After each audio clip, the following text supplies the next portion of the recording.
9h em ponto, muito bom dia, você sintonizado na Rádio Assembleia 96.9 FM, agora em conexão com a Rádio Senado, diretamente de Brasília. A gente entra ao vivo, eu, Ronald II, com você, direto do Complexo de Comunicação da Assembleia Legislativa. Bom dia também aos nossos telespectadores da TV Assembleia, canal digital 9.2 e a turma boa conectada através das plataformas digitais, especialmente lá no canal da TV Assembleia do Maranhão, no YouTube, não é isso? São 9h01 nesta quarta-feira, dia 7 de janeiro de 2026, Diário da Manhã trazendo a cobertura completa das atividades relacionadas à Assembleia Legislativa do Estado do Maranhão. Começa o programa de hoje também convidando você a fazer parte da nossa programação. 3269-3009, esse é o nosso número de WhatsApp, manda mensagem pra gente, 3269-3009, participa, manda pergunta para os nossos entrevistados, sugestão de pauta, crítica pro programa, a gente adora aqui todas as mensagens dos nossos ouvintes, telespectadores e internautas. O programa tá com tudo, viu? Daqui a pouquinho eu vou receber o professor Igor Ferreira, ele é professor do curso de Relações Internacionais da Universidade Estadual do Maranhão, vem acompanhado também da acadêmica, também do curso de Relações Internacionais da UEMA, a Lorena Costa. A gente vai bater um papo aqui sobre esse conflito relacionado aí entre os Estados Unidos e a Venezuela, que resultou inclusive na captura de Nicolás Maduro. Eles vão bater um papo com a gente aqui sobre os impactos sociais, os impactos econômicos, as questões históricas entre os dois países. Daqui a pouquinho é o tema da nossa entrevista de hoje, nesta quarta-feira, aqui no Diário da Manhã. Já já a gente traz também algumas reportagens, entre elas uma pauta que aborda já a necessidade de equilíbrio das contas dos consumidores nesse início de ano, hein? Tem gente que dá uma extrapolada no fim de ano, e aí quando chega em janeiro, que a gente já sabe que tem sempre aquelas continhas, né, aqueles compromissos que já fazem parte aí do início de ano, aí é preciso ter um equilíbrio. A gente vai trazer inclusive um bate-papo com especialistas em economia sobre esse assunto. Tem previsão do tempo, tem trânsito ao vivo, tem informações sobre o fluxo de turistas, principalmente na orla marítima aqui da região metropolitana de São Luís. Tudo isso e muito mais você acompanha a partir de agora pela Rádio Assembleia do Maranhão 96.9 FM e pela TV Assembleia, canal digital 9.2. Olha, como eu falei já no início do programa, janeiro é um mês e tanto, principalmente para os papais e mamães aí que tem estudantes, tem matrícula escolar, já tem um calendário de IPVA divulgado pelo governo do estado e normalmente a gente sempre dá uma extrapolada no fim de ano, né? Então esse período é um período que a gente precisa dar uma acalmada, uma refletida para a gente poder equilibrar as contas e aí de repente não meter os pés pelas mãos.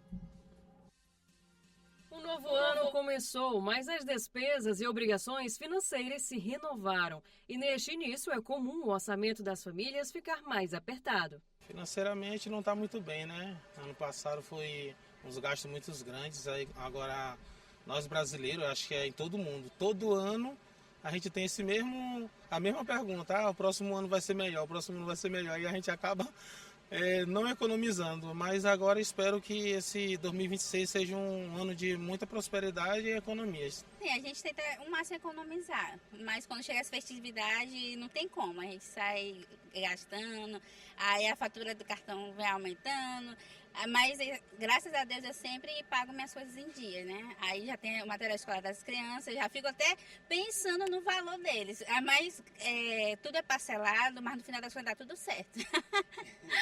Essa é a realidade de muitas famílias maranhenses. Logo após os grandes gastos com as festividades, vem janeiro com várias despesas. Pagamentos de impostos como IPTU, IPVA, tem a matrícula da escola, a compra dos materiais escolares, sem falar da fatura do cartão com os gastos das festas e as contas do novo mês. Com tanta cobrança, é necessário se reorganizar. A ideia agora é você segurar um pouco os seus desejos de compras, evitar parcelamentos, talvez você já esteja com muitos parcelamentos que fez em dezembro, por conta do Natal, enfim. Então, segurar isso para que nesse primeiro semestre você faça menos gastos. Então, evitar ir comer fora, se você vai todo final de semana, reduza. Evitar, por exemplo, eu quero comprar um eletrodomésticos, a não ser que seja uma coisa de extrema urgência. Esperar um pouco mais para fazer um novo parcelamento, porque isso acaba pesando. A preocupação em se organizar financeiramente não deve ser apenas nesse período, mas o planejamento precisa ser feito para todo o ano, evitando dívidas para correr menos riscos com imprevistos. Se as suas contas do mês, aí você também vai anotar, né? Aluguel, financiamento, enfim, uma série de coisas, e ver se os seus gastos estão compatíveis com os seus ganhos. Se não tiverem, você só tem duas opções: ou você vai gastar menos, ou você vai ter que ganhar mais. Então, sabendo onde você está, você consegue se planejar. Se vai ser possível fazer aquela viagem que eu quero, se vai ser possível trocar de carro, enfim, cada um tem um sonho. Então, a questão é saber onde eu estou. Se eu estou ok, então sigo o plano. Se não, é preciso fazer algumas alterações.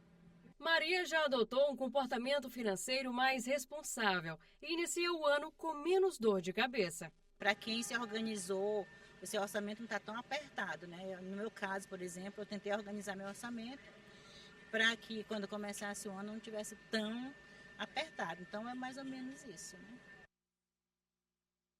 É um momento de equilíbrio nas contas, viu? Essa reportagem ela está disponível através do nosso canal oficial no YouTube, TV Assembleia do Maranhão. A gente vai abrir o nosso quadro de entrevistas a partir de agora, nesta quarta-feira aqui do Diário da Manhã. Entrevista.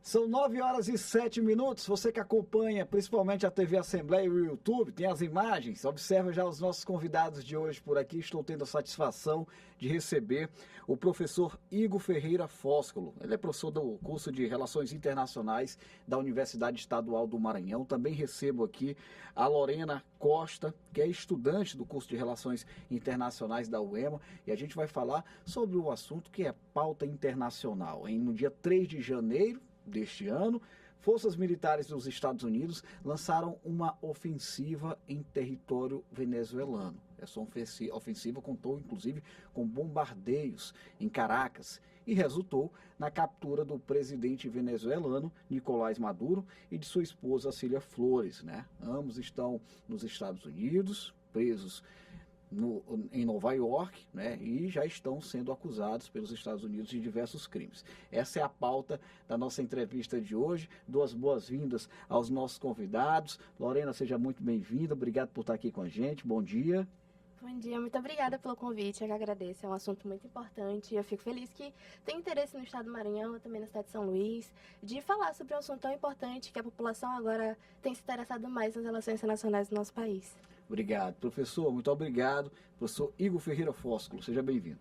Muito obrigado, agradeço à Rádio Assembleia pelo convite, né? Como a Lorena colocou, é um assunto muito relevante para a nossa comunidade internacional, mas principalmente aqui para a nossa região da América Latina, né? E por que não dizer para o Brasil, que é um país fronteiriço com a Venezuela, portanto, assim, é uma situação que vai impactar direta e indiretamente a vida de todos nós, e estar podendo falar sobre isso é muito gratificante. Professor, como é que o senhor avalia a legalidade dessa operação? A gente já tem diversos países se manifestando, né, inclusive em um tom de crítica, né, da maneira como aconteceu. A própria ONU também já fez a sua manifestação, seguem tratativas a respeito deste assunto, mas o senhor, enquanto um professor do curso de Relações Internacionais, como é que o senhor observa essa medida dos Estados Unidos da América, aqui na América do Sul, em relação ao contexto de legalidade? Perfeito.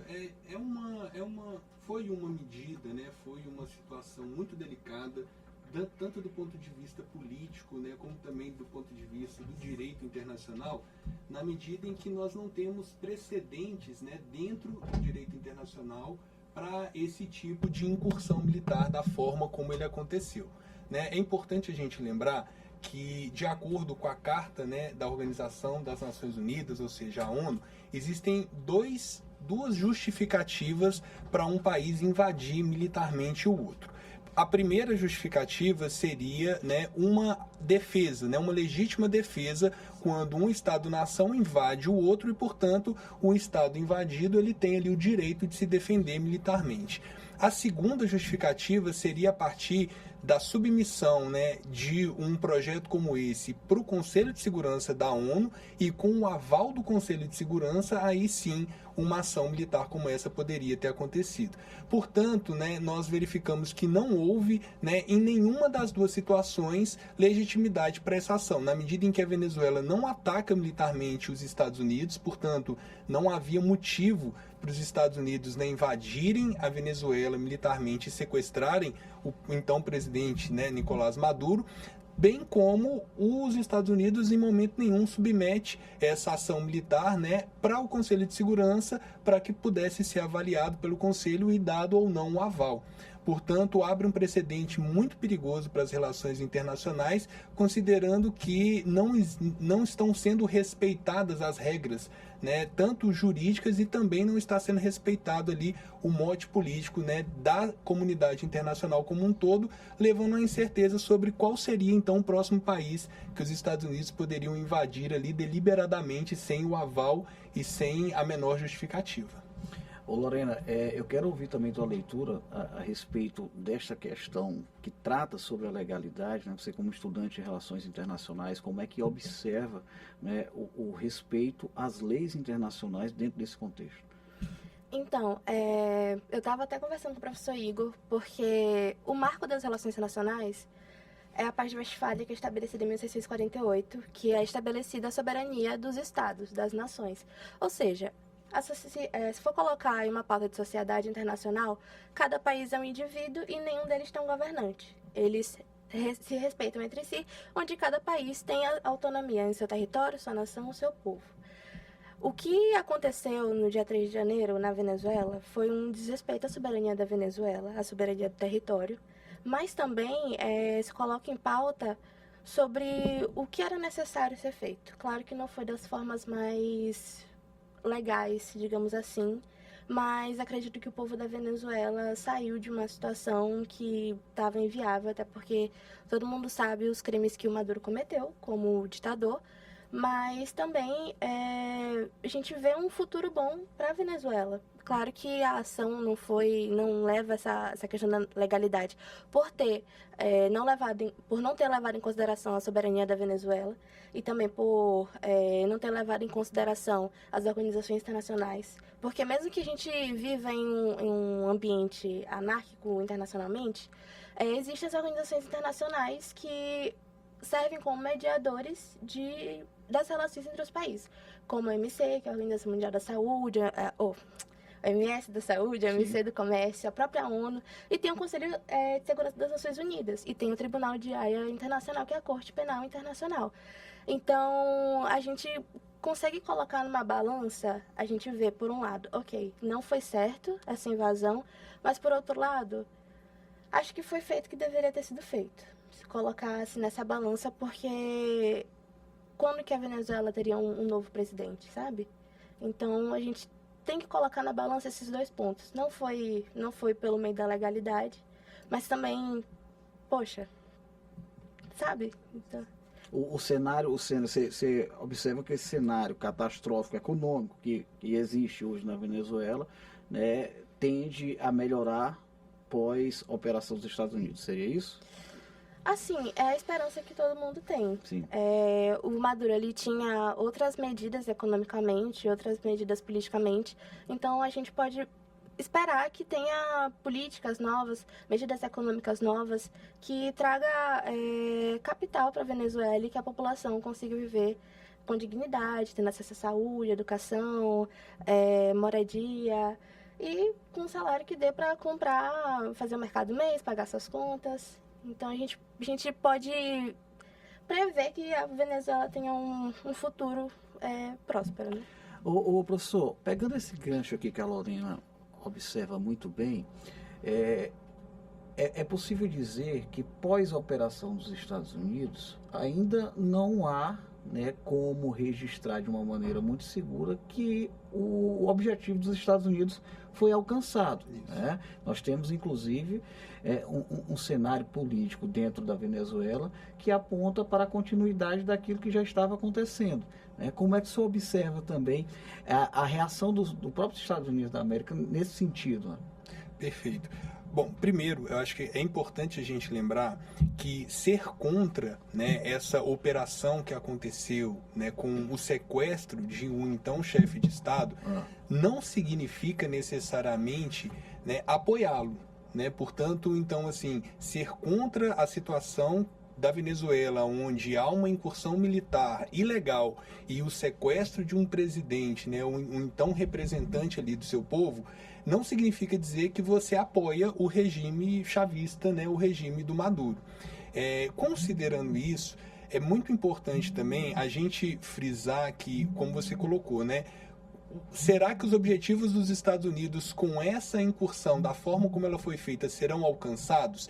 Eu tenho uma avaliação de que uma ruptura política, né, dessa magnitude, ela acaba incorrendo ali, ela vai acabar refletindo domesticamente na Venezuela em um cenário de instabilidade tanto política quanto econômica muito grande, porque não se sabe exatamente quais vão ser, né, ali os reflexos daqueles núcleos de poder que se tem internamente na Venezuela em relação a esse cenário de instabilidade de, bom, já que o Maduro está preso, quem vai assumir? Né? Então, assim, os Estados Unidos, eles iniciaram todo esse processo com a justificativa de que eles estavam tentando barrar o fluxo de tráfico de drogas, né, que saía da Venezuela para os Estados Unidos. Na medida em que ele invade no dia 3 de janeiro a Venezuela, sequestra o Maduro e o Trump faz a primeira declaração ali já em solo americano, após a incursão militar, ele colocou 7 vezes que o interesse dos Estados Unidos na Venezuela, na verdade, é o petróleo.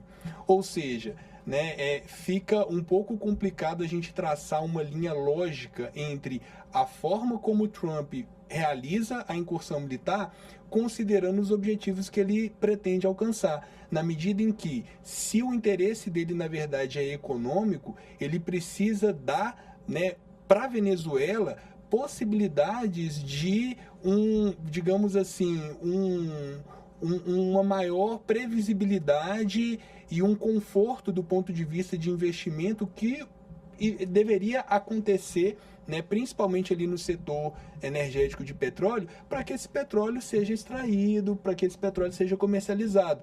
Vai saber se daqui 1 mês ou 2, essas refinarias de petróleo, essas petroleiras não serão ali de alguma forma sabotadas por milícias, né, dentro da própria Venezuela ou outros países que tenham interesse justamente, né, em descontinuar esse processo que os Estados Unidos começou.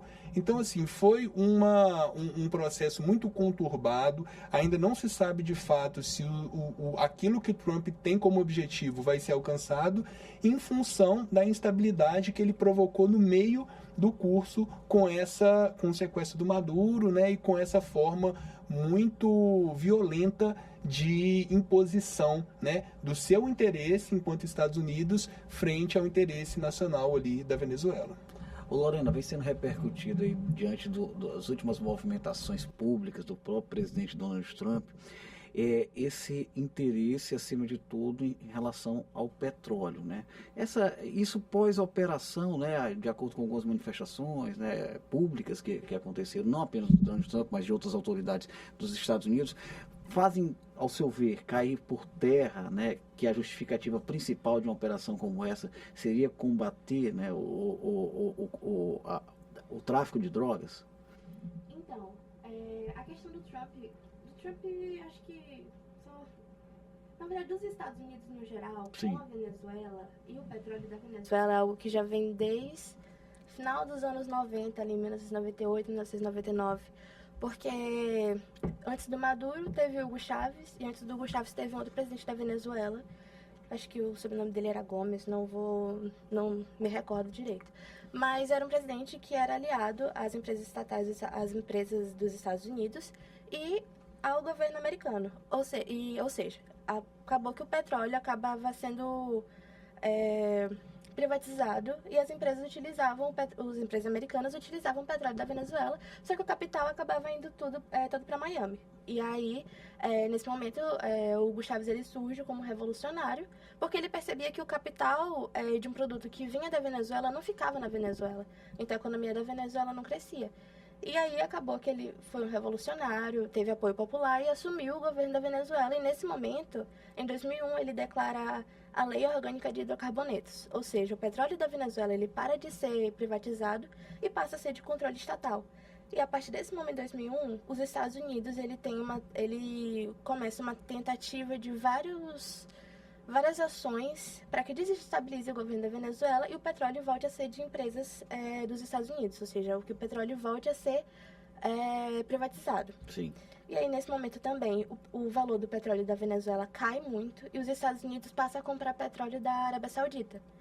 E aí você vê que em 2001 tem essa lei de estatização do petróleo da Venezuela, mas em 2003 George Bush ele organiza uma ação no Irã, alegando que o Irã possui armas de destruição em massa. Só que o Irã também tem uma carga petrolífera muito abundante. George Bush ele não encontrou armas de destruição nuclear, mas lá tem muito petróleo. Então, se você for comparar esses dois movimentos, o que o Irã e a Venezuela têm em comum? A quantidade petrolífera, e os dois governos não são aliados aos Estados Unidos. O governo do Irã da época não era aliado aos Estados Unidos.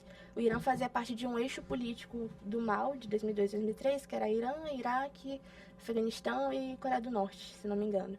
E aí, o Irã e o Iraque grandes países que tinham essas reservas petrolíferas e de interesse dos Estados Unidos. E como o petróleo lá estava mais barato do que na Venezuela, e a Venezuela já tinha essa estatização do petróleo, acaba que tem esse movimento de, ao mesmo tempo que o Trump, ou os Estados Unidos, ele começa esses movimentos de destabilizar politicamente a Venezuela para que ele tenha acesso ao petróleo, ele começa a direcionar as suas compras para o Irã. Só que é muito mais de questão de logística, é muito mais fácil você comprar um petróleo que está no mesmo continente do que o seu.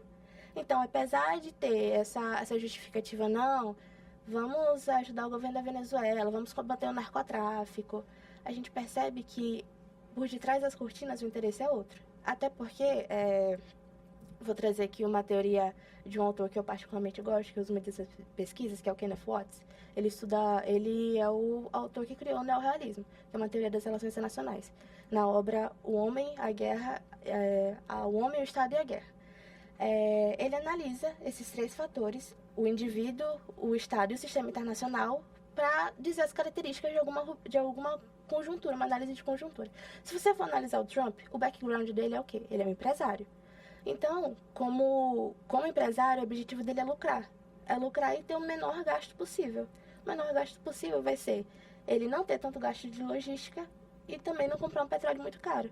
A Venezuela é o lugar perfeito. Então, a gente pode ver que, apesar de ter essa fala, esse argumento, não, vamos ajudar a Venezuela, vamos combater o narcotráfico, tem um background de, não, eu quero o petróleo da Venezuela. Até porque, nas entrevistas ele sempre fala, os Estados Unidos vai governar interinamente a Venezuela e seu petróleo até segunda instância. Ô Igor, vamos trazer aqui a discussão para a reação brasileira, né? O governo brasileiro, ele obviamente manteve a sua postura em relação a esse tipo de conflito, condenando, né, a ação dos Estados Unidos, e manteve também aquela postura de defesa do diálogo, né? Trata-se, ao seu ver, na sua leitura, essa reação do governo brasileiro, ela é uma medida que tenta, de certa forma, também não gerar um distanciamento ainda maior dos Estados Unidos? Houve essa preocupação do governo brasileiro nesse sentido e mantendo também o seu histórico de defesa da diplomacia, o seu histórico de condenação desse tipo de medida? Como é que você observa isso? Bom, a diplomacia brasileira, ela é historicamente conhecida justamente por ser uma diplomacia pacífica, e o Brasil, né, ele carrega enquanto um título muito importante do ponto de vista diplomático o fato de ser um país que não tem contencioso com ninguém, ou seja, né, é um país que realmente não tem ali nenhum conflito deflagrado, um conflito aberto com nenhum outro país. E é uma preocupação, sim, da diplomacia brasileira manter, né, a estabilidade de relação diplomática com os outros países, no sentido de buscar essa promoção do diálogo, né? Sempre promover o diálogo. Por exemplo, como a Lorena agora há pouco trouxe, houve um momento de instabilidade muito grande ali no Oriente Médio, no início do século XXI, né, envolvendo o Iraque, Irã, entre outros estados ali, e com o envolvimento também dos Estados Unidos, e o Brasil foi chamado, à época, né, por ambas as partes do conflito, para que pudesse mediar aquela situação, considerando esse histórico diplomático que o Brasil tem de ser um país pacificador. Aqui na América Latina, a gente, analisando a América Latina, né, contemporaneamente, a gente precisa levar em consideração que o século XX, ele finaliza, né, com um legado para a América Latina de muitas incursões militares dos Estados Unidos, uma interferência direta dos Estados Unidos em muitos governos, né? Podemos lembrar aqui, né, o próprio regime militar de 1964 no Brasil, que teve um apoio dos Estados Unidos, no Chile, né, em 1971, no Uruguai, na Argentina, no Peru. Então, assim, são muitos exemplos que nós temos ali de uma situação onde os Estados Unidos ele tenta impor de maneira imperialista o seu domínio sobre a nossa região latino-americana. Isso num século, no caso do século XX, em que nós tínhamos ali no contexto do cenário internacional a situação de bipolaridade, ou seja, né, era a União Soviética, o bloco socialista, comunista, contra o bloco ocidental que era liderado pelos Estados Unidos. Portanto, à época, era estratégico para os Estados Unidos manter a América Latina enquanto a sua zona de influência política e econômica, na medida em que isso iria garantir um distanciamento do bloco socialista. Portanto, a América Latina seria uma zona segura para os Estados Unidos nesse sentido. Hoje, nós estamos aí com o final da Guerra Fria, nós estamos em uma situação no cenário internacional de um mundo multipolar, ou seja, né, existe a possibilidade de vários focos hegemônicos, de vários focos de poder, como, por exemplo, a ascensão da China vem demonstrando isso, né? A América Latina, então, e o Brasil, né, agora focando aqui na sua pergunta, se encontram em uma situação muito complexa e delicada, na medida em que a multipolaridade ela acaba gerando uma complexidade maior de relação entre os estados, na medida em que você hoje consegue se aproximar dos Estados Unidos, da Rússia e da China ao mesmo tempo, né? Porque não tem mais aquele mote de ou você é de um lado ou você é do outro. Então a diplomacia brasileira ela vai trabalhar nessa perspectiva de aproximação, né, com todos os países buscando justamente o diálogo. Ao mesmo tempo, por motivos, né, até mesmo assim geográficos, o Brasil ele é uma liderança regional, é o maior país em termos de porção continental, né, em termos de tamanho aqui da nossa região latino-americana, é o país que mais contribui com o PIB latino-americano, né, de maneira geral. Me fogem aqui os dados precisos, mas só o PIB brasileiro ocupa ali entre 35% e 40% do PIB latino-americano e também tem a maior população, né, entre todos os países aqui da América Latina. Portanto, é um país que se coloca naturalmente como uma liderança regional. Em relação aos Estados Unidos, então, tem-se as duas preocupações principais. Primeiro, articular, né, essa relação diplomática com os Estados Unidos sem gerar, né, maiores atritos pelo fato de também estar dialogando com a Rússia, com a China, inclusive em outras plataformas como o BRICS, e também manter, né, esse tom de líder regional na medida em que qualquer situação que envolva a região latino-americana tem que ter um pouco do posicionamento do Brasil ali liderando, né, ou pelo menos ali tentando dar o tom de como que as coisas poderiam ser resolvidas.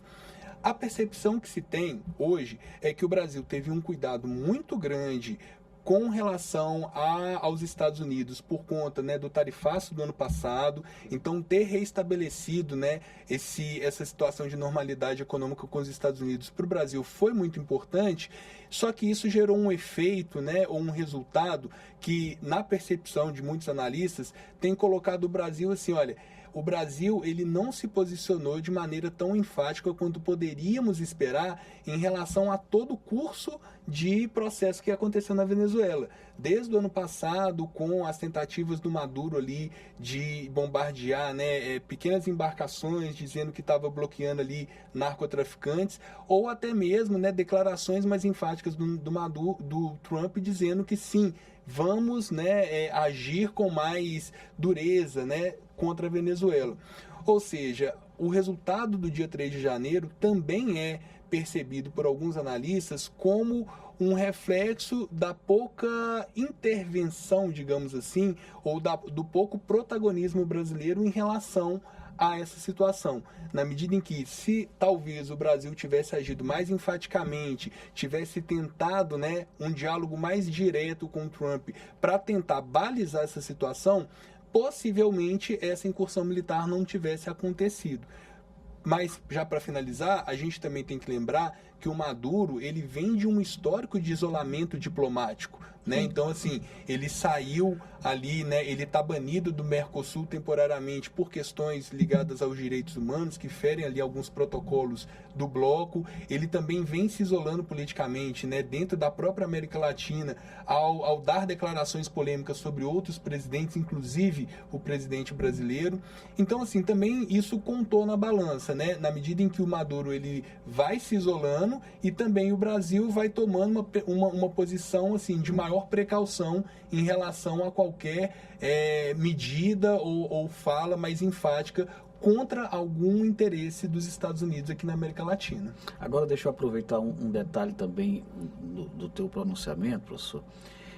Você menciona a questão do tarifaço. Eu vou te fazer um questionamento aqui que você tem liberdade, inclusive, para dizer assim, Ronald, você está viajando, não tem nenhuma relação uma coisa com a outra. Mas veja bem, 2025 foi um ano marcado por tensões entre Brasil e Estados Unidos, eu diria tensões econômicas, obviamente com relações políticas. E aí a gente observa, ao fim do ano, algumas flexibilizações que reduziram, de certa forma, essas tensões, né? Você mencionou o tarifaço, essa é uma pauta. Nós temos a questão também das sanções relacionadas à lei Magnitsky, que acabou penalizando algumas autoridades brasileiras, né? Isso também foi flexibilizado ao fim de 2025. Tudo isso, essa flexibilização ocorre pré-operação na Venezuela. O Brasil, obviamente, é um país estratégico, né, aqui da América do Sul. Haveria alguma possibilidade de um comportamento dos Estados Unidos no sentido de amenizar um pouco essas tensões com o Brasil, que é um vizinho estratégico da Venezuela, já prevendo uma situação como essa, ou não? Não, eu acredito que essa linha de análise ela seja possível, né? Na medida em que, assim, a gente tem aquela máxima, né, de que no primeiro mandato de qualquer governo, acontecem as articulações. No segundo mandato do governo é que o presidente, né, o governante, ele governa, né, de acordo com o seu interesse. Sim. E é importante a gente lembrar que, de acordo com a Constituição dos Estados Unidos, o presidente ele não pode ter mais do que 2 mandatos, consecutivos ou não. Ou seja, o Trump acabou o mandato dele, ele não pode se candidatar mais. Então ele está no segundo e último mandato, que é justamente aquele em que o governante ele faz aquilo que quer, né? Literalmente. Então, assim, essa sua linha de análise, eu vejo alguma pertinência dela, na medida em que talvez o Trump ele tenha sim tensionado politicamente, principalmente países estratégicos aqui na América Latina, como o Brasil, para que no ano passado, para que ele desse o tom da política que ele quer adotar para os Estados Unidos nesse segundo mandato dele. Ao mesmo tempo, na medida em que ao longo do tempo ele vai percebendo ali um esforço da diplomacia brasileira em tentar voltar a situação para a normalidade, e do lado dos Estados Unidos ele começa a flexibilizar e até dar alguns passos para trás, ele também quer passar uma mensagem de assim, olha, tivemos sim um problema, um momento de desgaste aqui, estamos, né, num processo de reestabelecimento da normalidade das nossas relações. Então, é de bom tom que Brasil, nesse momento não interfira, né? O problema está sendo com a Venezuela. Talvez, sim, né, possa haver ali alguma, né, em algum nível, um certo temor, né, da diplomacia brasileira de que uma ação mais enfática condenando as ações dos Estados Unidos possa reverberar em um novo tarifaço ou uma outra medida, né, do governo norte-americano contra o Brasil, e por isso o governo brasileiro tem agido com bastante cautela no sentido de condenar mais veementemente essa ação dos Estados Unidos ali na Venezuela. Apesar também de eu acreditar que, como tem muito pouco tempo, né, entre a operação e esse momento de análise, talvez também a diplomacia brasileira esteja dando um tempo para verificar de fato qual que pode ser o posicionamento mais estratégico em relação a essa situação. Assim como outras nações também, né, professor? Ô, Lorena, você está em qual período? Eu estou no último período, estou no 8º. Como é que você observa, né, um fato histórico como esse, né, no sentido de ser explorado, né, como um objeto de estudos para a comunidade acadêmica, para vocês estudantes lá da Universidade Estadual do Maranhão? Então, quando eu entrei na faculdade foi quando estourou o conflito da Ucrânia com a Rússia. E quando eu estava no 3º período, teve novo cenário do conflito Israel e Palestina. Sim. Então, quando tem esses grandes acontecimentos internacionais, a gente sempre traz para o debate de sala de aula. E é muito interessante porque a gente consegue pegar diferentes pontos de vista de diferentes alunos, que apesar de ser uma turma que passou, agora vai se fazer 4 anos juntos, cada um tem o seu projeto de pesquisa, tem seus interesses, é uma turma bem heterogênea, digamos assim. Então, é muito interessante porque, às vezes, uma análise que um faz, o outro ainda não tinha pensado daquela forma, sabe? Sim. Então, é muito interessante, principalmente, e eu acho que o curso de Relações Internacionais, ter chegado no Maranhão é um ponto muito importante, até porque o Maranhão tem crescido muito no turismo e na paradiplomacia. Então, a gente poder fazer essas análises de uma cidade e de um estado que tem se tornado tão importante para o Brasil é fantástico. E poder vivenciar, digamos assim, ver na íntegra esses conflitos acontecendo, apesar de ser muito triste para as pessoas que estão vivenciando isso, é muito interessante para a gente poder analisar de que forma os estados, os países podem agir, de que forma as organizações internacionais podem agir. E assim, puxando um pouco a minha sardinha, o meu projeto de TCC é sobre isso, mas basicamente eu falo sobre política externa brasileira, faço uma análise de 2003 a 2022, mas também pegando análises de política externa de outros países, principalmente na América Latina e no Sul Global, que são os países que têm mais relações com o Brasil. Então é muito interessante, para mim, acredito para os meus colegas também, que a gente tenha esse debate em sala de aula também. E que a população também tenha se interessado pelas relações internacionais e pelo que está acontecendo no mundo. É muito interessante para a gente poder falar sobre isso. E já salvo os contatos dos produtores da TV Assembleia, que você vai dar muita entrevista para a gente aqui. Pode chamar. Professor, a justiça americana teria peito diante da sua história para contrariar, de repente, os interesses do atual governo dos Estados Unidos? Como é que você observa isso também? Há um cenário de fato, de independência, como é legítimo, de um poder judiciário? Perfeito. É importante a gente frisar isso, né, que inclusive essa configuração, né, de independência dos 3 poderes que vem dos Estados Unidos ali, né, dos federalistas, né, melhor dizendo, ela é exemplo, né, para vários outros modelos, né, de política adotados em países do mundo, e assim, eles têm, né, isso muito forte, da independência entre os poderes. Tanto que o Trump, ele deveria ter submetido, né, esse projeto, esse plano, né, que ele tinha para a Venezuela ao Congresso estadunidense, não fez, e ainda assim, né, ele não houve, né, até um momento nenhuma ingerência maior, né, do poder legislativo contra o poder executivo, né? Justamente por quê? Porque eles se respeitam em alguma medida. De ontem para hoje, a gente teve a notícia de que assim, o Maduro ele foi levado para os Estados Unidos como um chefe narcotraficante de um cartel chamado Los Soles, né, de acordo com os Estados Unidos. Ontem, os Estados Unidos retiraram essa queixa, né, contra o Maduro, ou seja, ele já não é mais à luz do governo norte-americano, o chefe de um cartel, até porque os Estados Unidos, eles ontem também, né, eles declararam que não sabem nem se esse cartel existe.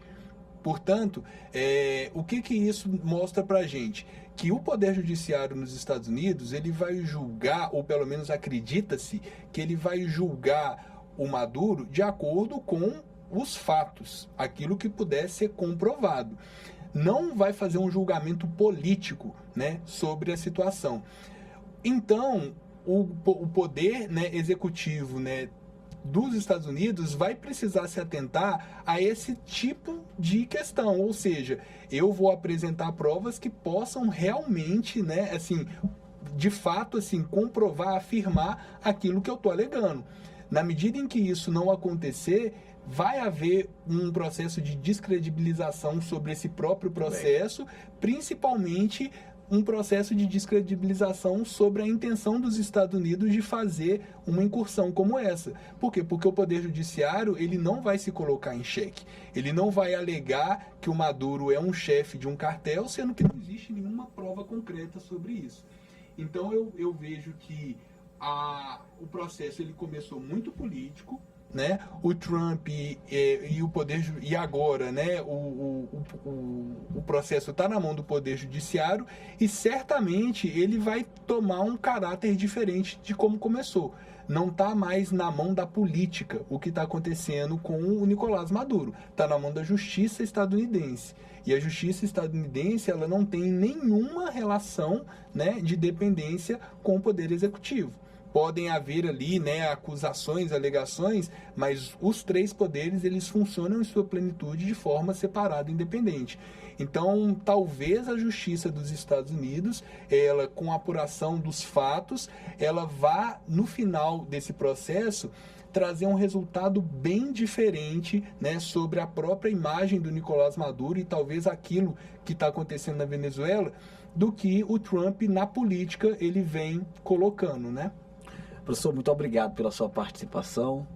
Obrigado. Eu quero agradecer também a Lorena, que esteve aqui com a gente. Muito obrigado, Lorena. Muito obrigada pelo convite. Olha só, gente, conversei aqui com o professor Igor Ferreira Fóscolo, professor do curso de Relações Internacionais da Universidade Estadual do Maranhão, também com a Lorena, que é estudante, a Lorena Costa, né, que é acadêmica do curso de Relações Internacionais também da UEMA. Levem o nosso abraço a toda a comunidade da Universidade Estadual do Maranhão, a UEMA, que é uma grande referência para todos nós, não apenas na questão de estrutura, mas na qualidade de ensino, uma referência para o Brasil inteiro e que muito nos orgulha, viu, professor? Muito obrigado. Mais uma vez, Lorena, muito obrigado a vocês, tá bom? Eu vou encerrar aqui a transmissão simultânea com a TV Assembleia por conta do horário. Foi um bate-papo muito interessante com o professor e com a estudante.